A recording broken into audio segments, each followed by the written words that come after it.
Hi everyone, today we have a presentation on Welcome to Follett Shelf using ebooks in your classroom. Our county was fortunate enough to receive a grant last year, so we had a team of teachers go and select some ebooks, and I very much hope this will help you to begin to use them effectively. First of all, on our home page you will see that we have a button for PG Follett Shelf, so simply click there to get started.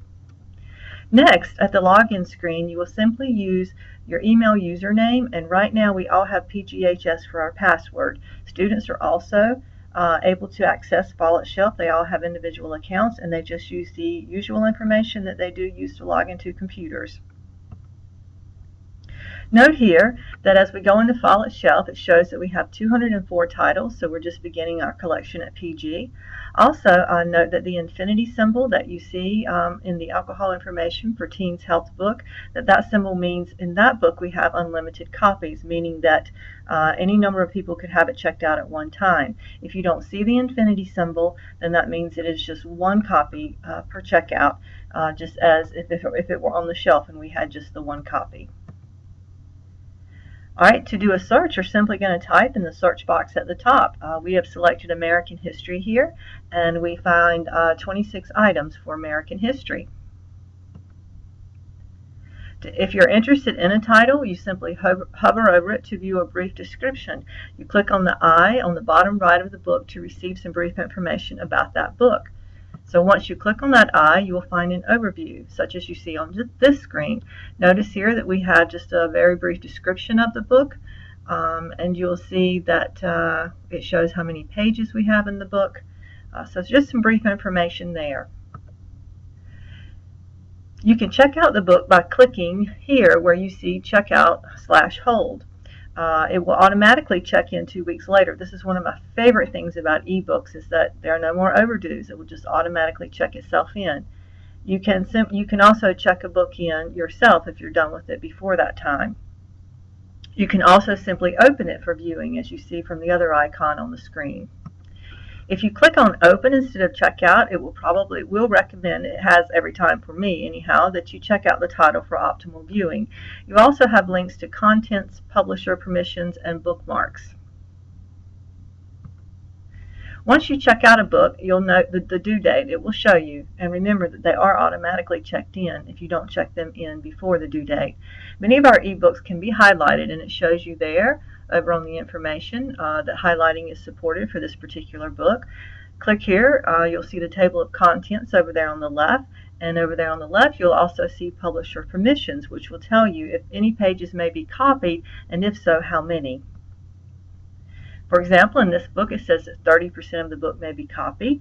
That would be, of this 86-page book, 26 pages that could be copied. The publisher sets the copy permissions. In this book, Beautiful Geometry, you'll note that no percentage of the book may be copied. Down at the bottom where you have your arrows, you simply click there to turn the page. Alright, at the top where you see the magnifying glass, you will click there to search for words or phrases. And when the search box comes up, you simply type your search phrase in it. Click to the right of the magnifying glass to see the menu options. View your checkouts. Once the menu options come up, as you see on the left, you can view your checkouts, and you can also download apps which enable the e-reader to work on your personal devices. Also, click on the text symbol A on the bottom right for display options to change your font, view, screen color, or size. I'm sorry, I didn't say that correctly. To change your font size, screen color, or your view, that is whether you want 1 page, 2 pages, or text only, as you see there under display options. To highlight, this is another very cool feature of ebooks. So to highlight, you're going to place your cursor on the first word that you want to select, then click and hold to activate the selection tool.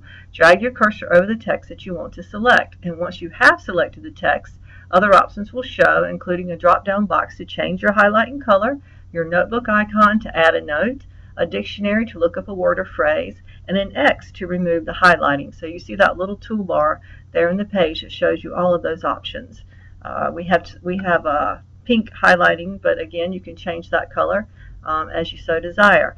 One of the cool things about highlighting books is that the highlights will be in that book for you until you remove them. So even if you check it in and check it back out later, it's like you have your own highlighted copy anytime it's needed. So that's just an excellent feature. Other people will not see your highlights.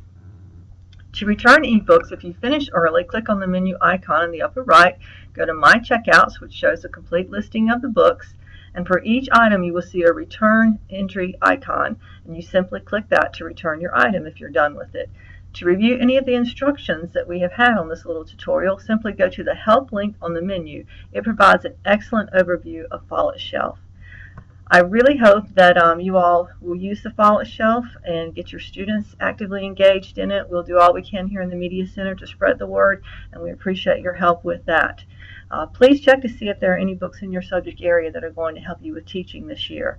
Remember, unless you see the infinity symbol, our Follett ebooks are single copies, meaning only one person can check them out at a time, and the books will be automatically checked in after 2 weeks.